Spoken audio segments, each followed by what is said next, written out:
Well, one of the things that's since we're one of the old ones, and Bardstown is one of those areas where there was a concentration. Louisville was one, and the Frankfurt-Lawrenceburg area were the other one. So there were basically three epicenters.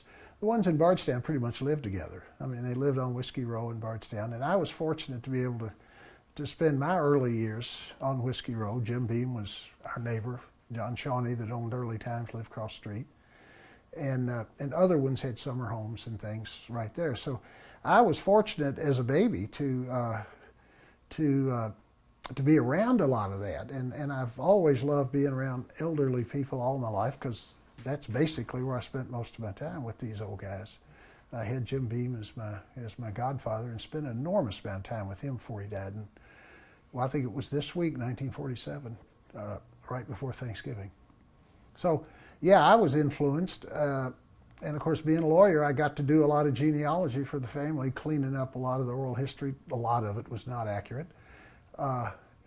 And so interspersed in the findings of my family, I found connections to other families. My mother was a Mattingly. The Mattingleys were big distillers in Bardstown and Owensboro. My wife's family, she's a Boone, descends from Daniel Boone's brother. They had a distillery over in New Haven. So it doesn't get too far from the tree trunk.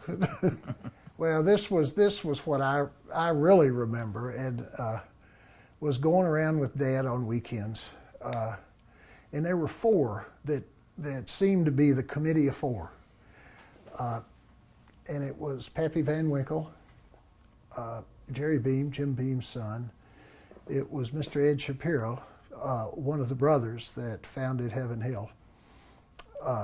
And there was Hap Motlow, who became my mentor when I went to law school at Vanderbilt. Those are the four that really helped Dad through the part of the agenda, which was, I know what taste I'm looking for, how do we get there?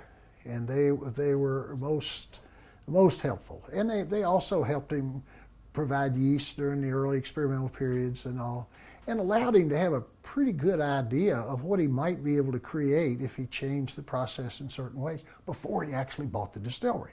So they would make small little demonstration batches up for him using certain grains, and like I said, provide yeast. So he got a lot of options that he wouldn't have had if it hadn't have been for those four guys. Plus, he got a tremendous sounding board. And as a result, right in this room, one of the things that he did, and I'm tickled to death he did, was to ensure that we had photographs of those four giants of the industry that helped create Maker's Mark, something that you would never see in any other industry in the world.